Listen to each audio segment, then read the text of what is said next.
Assalamualaikum warahmatullahi wabarakatuh. Anak-anakku sekalian, kelas 9. Kita jumpa lagi dalam pelajaran IPA terpadu, lanjutan yang kemarin tentang masalah yang kemarin adalah tentang masalah sistem reproduksi pada manusia. Ini kelanjutannya. Ya, kita mulai dengan bismillahirrahmanirrahim. Kita masuki materi struktur dan fungsi sistem reproduksi pada manusia. Anak-anakku sekalian, semoga kalian semua dalam keadaan sehat walafiat, tidak kurang suatu apapun. Yuk, semangat kita belajar. Reproduksi, perkembangbiakan, lanjutan yang kemarin ya, adalah suatu cara organisme menghasilkan individu baru yang memiliki sifat atau ciri-ciri sama atau menyerupai induknya untuk mempertahankan kelestarian jenisnya. Reproduksi pada manusia terjadi secara seksual, yaitu pertemuan sel kelamin menghasilkan calon individu baru atau kita sering dengan istilah zigot. Sel kelamin pada manusia tersusun atas sel kelamin laki-laki dan sel kelamin perempuan.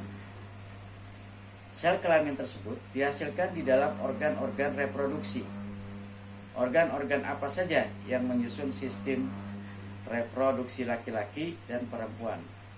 Untuk mengetahuinya, kita akan terlebih dahulu melakukan ada beberapa hal. Di sini kita perhatikan adalah kita mengenal, mengidentifikasi organ penyusun sistem reproduksi pada manusia. Reproduksi pada manusia terjadi secara seksual melalui pertemuan sel kelamin sehingga mampu menghasilkan calon individu baru. Proses reproduksi pada manusia melibatkan organ reproduksi laki-laki dan reproduksi perempuan. Laki-laki dan perempuan mempunyai organ reproduksi yang berbeda. Setiap organ reproduksi, baik organ reproduksi laki-laki maupun perempuan, memiliki struktur tertentu yang disesuaikan dengan fungsinya.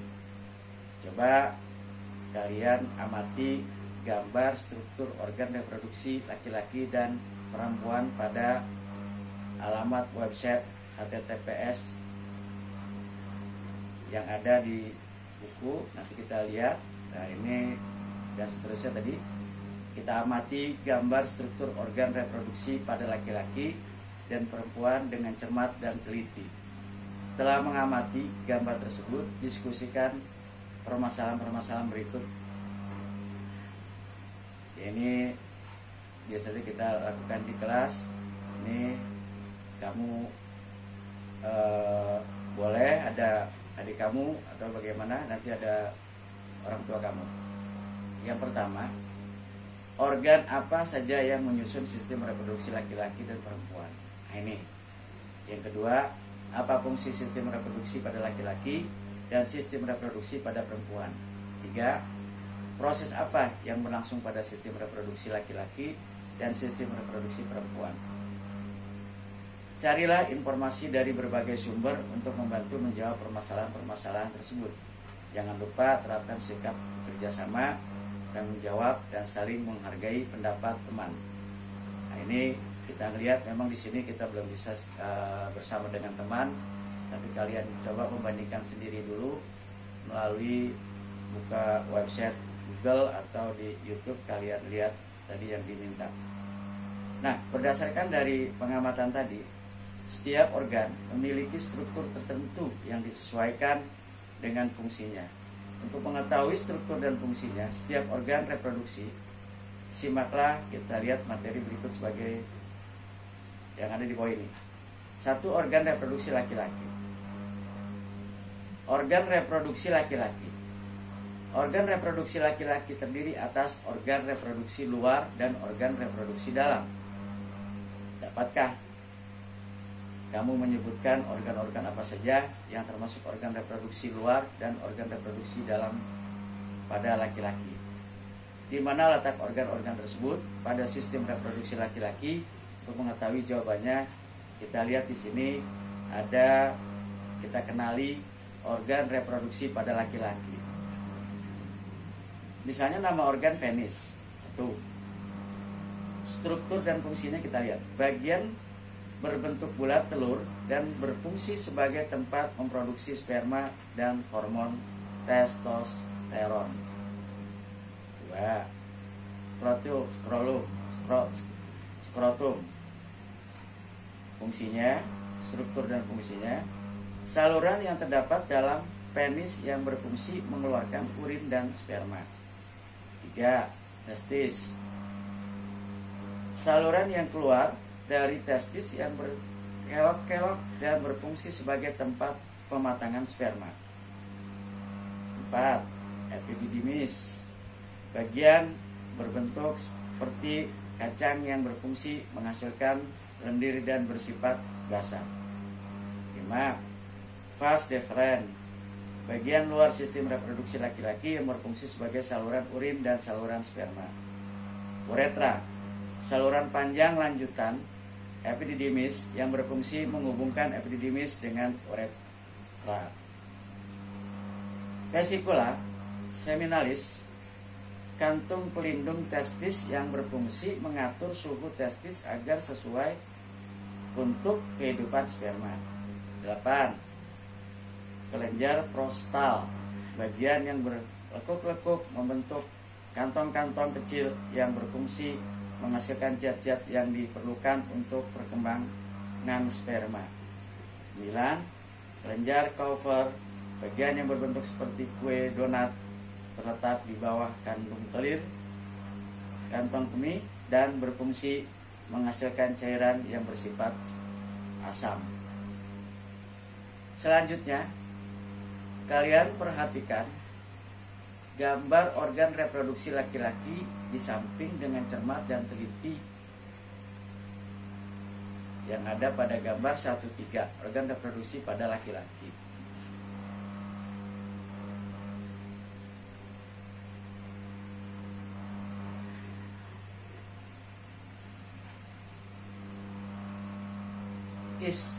Isilah titik-titik dalam kotak sesuai dengan nama organ serta struktur dan fungsinya seperti yang ditunjukkan dalam tabel.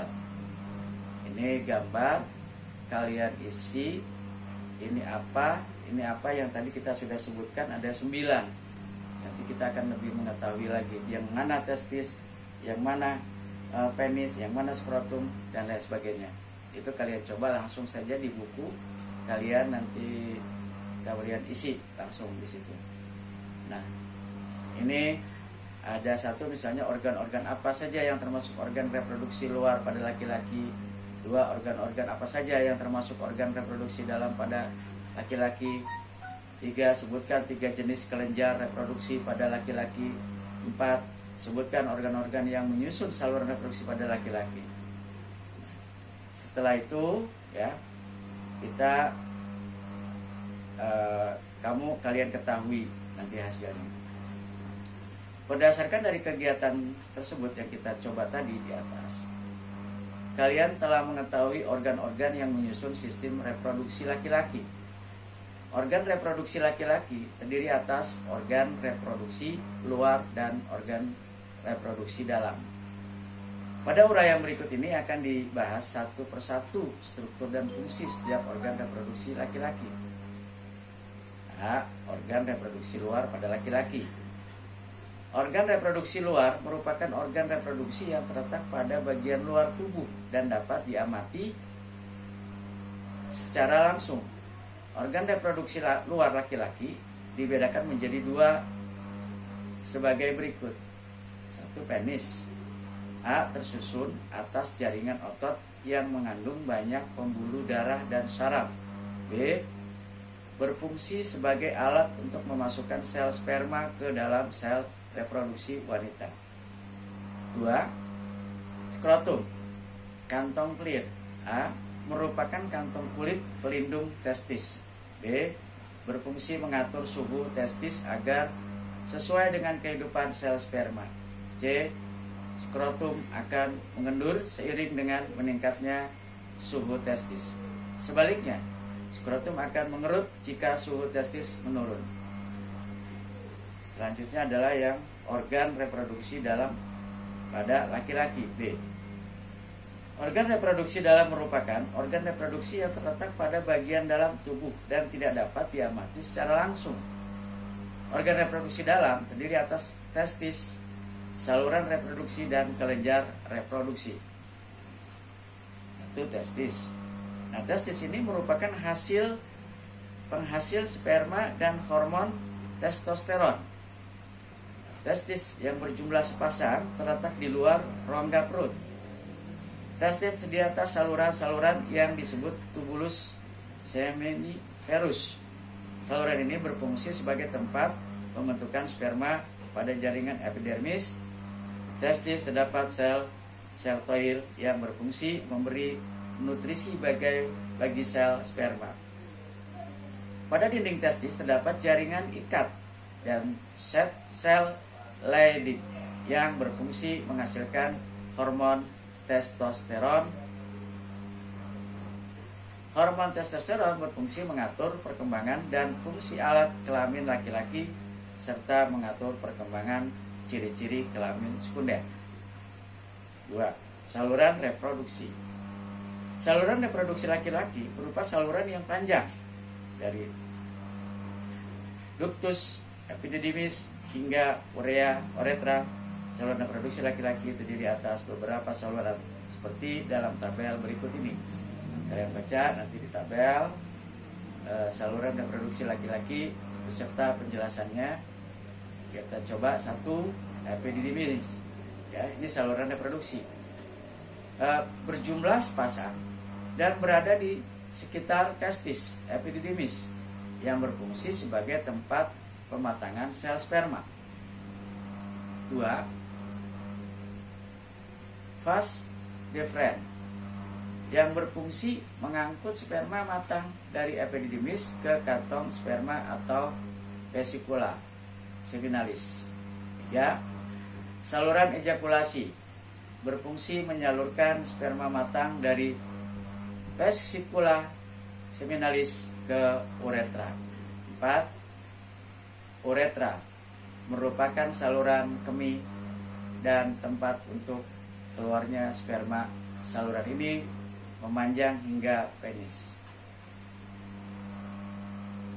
Kelenjar reproduksi. Kelenjar reproduksi mengeluarkan cairan semen yang berfungsi mengaktifkan dan memelihara sel sperma. Kelenjar reproduksi terdiri atas beberapa kelenjar, yaitu vesikula seminalis, kelenjar prostat, dan kelenjar Cowper. Untuk lebih memahami penjelasan tentang kelenjar reproduksi pada laki-laki, kita lihat nanti ada QR kode berikut di bawah ini. Jadi kalian coba nanti QR kodenya ini. Kita lanjutkan. 2. Sekarang organ reproduksi pada perempuan. Organ reproduksi perempuan terdiri atas organ reproduksi luar dan organ reproduksi dalam, sama dengan yang laki-laki tadi. Kita sebutkan misalnya nama-namanya di sini, reproduksi luar dan organ reproduksi dalam. Pada perempuan, di manakah letak organ-organnya dan seterusnya. Di situ ada beberapa hal. Di situ ada kita kenali di dalam tabel. Coba saya nggak sebutkan biar cukup nanti waktunya. Yaitu sama dengan yang laki-laki tadi. Setelah kita ketahui, kita isi, ada di sebelah gambar organ reproduksi perempuan. Kita akan lebih lanjut, kita akan coba di sini organ reproduksi luar pada perempuan. Organ reproduksi luar perempuan terdiri atas vulva dan labium. 1. Vulva. Vulva merupakan celah terluar dari organ reproduksi perempuan. Di dalam vulva terdapat saluran urin atau uretra dan saluran reproduksi vagina. 2. Labium. Labium merupakan bagian yang membatasi vulva. Ada 2 pasang labium, yaitu labium mayora yang berukuran besar dan labium minora. Labium mayora merupakan bibir luar vagina yang berukuran besar dan tampak tebal, berlemak. Pertemuan antara kedua labium mayora dan bagian atas disebut namanya mons pubis. Di dalam labium mayora terdapat sebuah tonjolan kecil yang mengandung saraf perasa. Tonjolan ini dinamakan klitoris. Sementara ini labium minora terletak di sebelah dalam labium mayora. B. Organ reproduksi dalam pada perempuan. Organ reproduksi dalam pada perempuan terdiri atas vagina, serviks, uterus, oviduk, dan ovarium. 1. Saluran reproduksi terdiri atas vagina, merupakan salah satu akhir organ reproduksi yang terletak di bagian paling bawah serviks. Vagina tersusun atas otot-otot elastis yang dilapisi selaput membran disebut selaput darah, hymen. Selaput darah merupakan selaput tipis yang tersusun atas pembuluh darah. Selaput darah tersebut dapat robek karena aktivitas membahayakan. Tuhan menganugerahkan selaput darah pada perempuan bukan tanpa tujuan.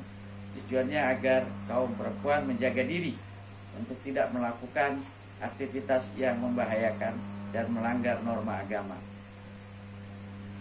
Oleh karena itu, sudah sepatutnya jika kamu selalu bersyukur atas anugerah Tuhan dengan rajin beribadah dan menjaga diri dari tindakan-tindakan yang berbahaya.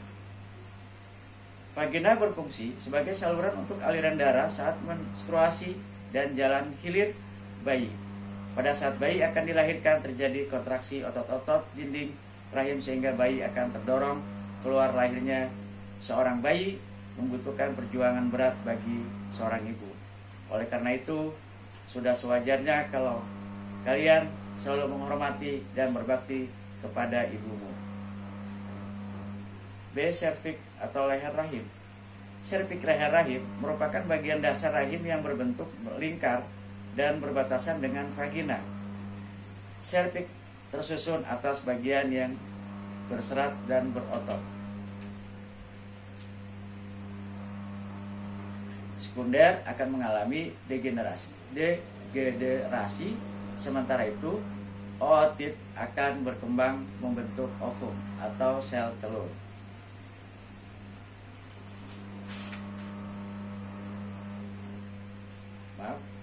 Tadi ya B. Serviks berperan penting untuk mengalirkan darah ke vagina saat menstruasi, mengarah air mani ke dalam rahim, dan mendukung kepala janin saat akan dilahirkan. C. Uterus rahim.